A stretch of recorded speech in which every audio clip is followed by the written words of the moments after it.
Walker, Assistant Fire Chief, KC Missouri Fire Department. Have any idea what started this fire? We're hearing there is possible construction going on here. Is it linked? We have an idea. Cause is still under investigation, so we're 100% sure. I'm not going to release that cause. But there was some roof work going on, and the fire did originate in the area where construction was. But again, just make sure we cross all our T's and dot our I's, and make sure we have a good investigation before we declare a cause. So how many people were in the building when the fire started? Connected to the building, right next to the church, is the school, preschool area. I don't have the actual accurate count, but the school was full. All kids and teachers were evacuated very quickly. Once the alarms started to go off, they got out very quickly. When we arrived, everybody was out of the building. All the workers were out, and that just left us to try to figure out the best approach to attack this fire. I know you said that you're not releasing the cause at all right now, but do you have any indication that this may be related to all the police fire that occurred this weekend? We're not releasing the cause right now, so that's all I can say. Again, it's we had workers in the area. We have a fairly good idea, but we're just going to make sure that it's starting to work area.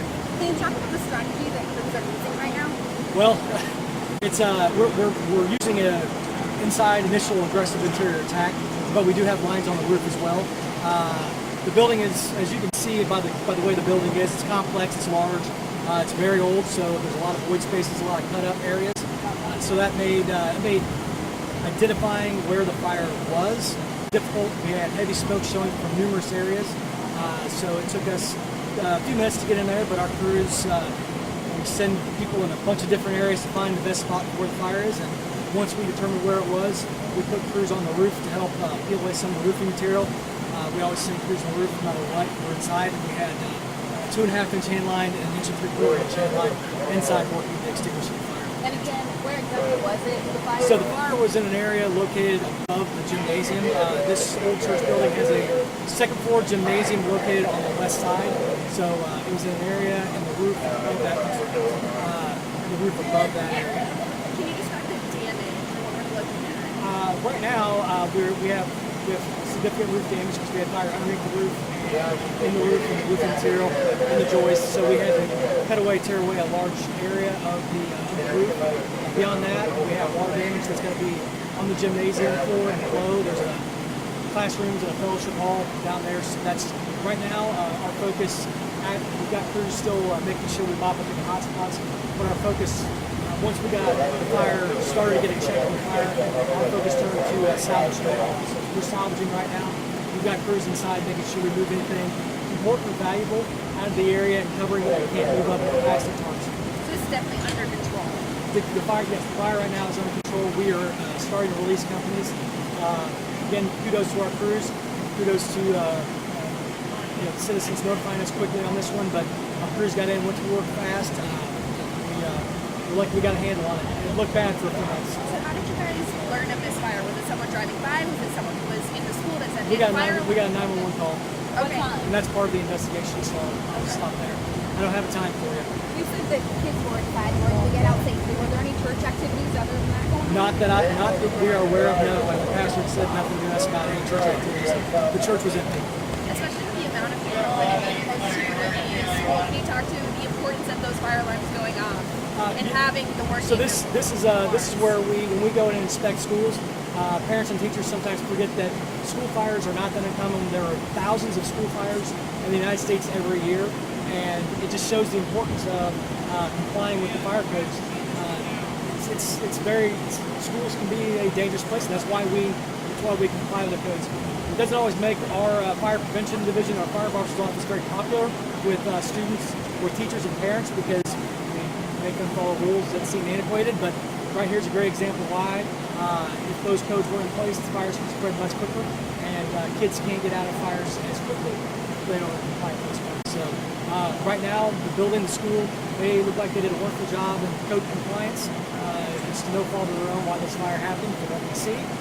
But I'm glad the teachers were able to quickly and effectively get the students out and get them to the safe location. And they've already started the parent notification process.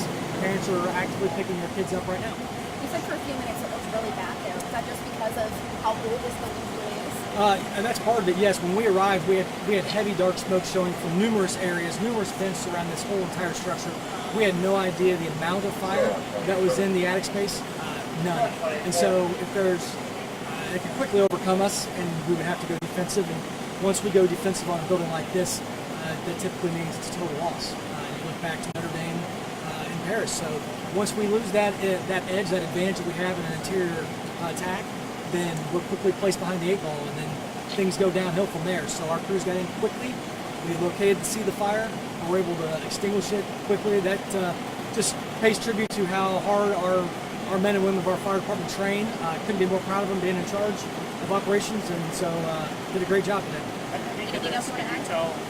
Tell us roughly how many firefighters were here. We went to a second alarm level, so we probably had 75 to 100 firefighters here at the heating math.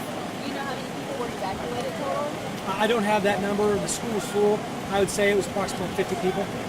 Now, where the fire, where you think it originated, because you're still in the investigative mode, it looks like the school area was built on later. Yeah. You know, how close was it to there? Were there firewalls between the old structure and the new structure? Well, this is where I get into details. If you want me to get into those details, is anytime you have a structure this old in the city, they've been added on, not just once, not twice, but probably 5, 10, 15 times. It's hard to know. So yes, the school area where the students were is a newer addition, and by newer I probably mean it looks like it was built in the 1950s to 60s, so new by the standards of this church.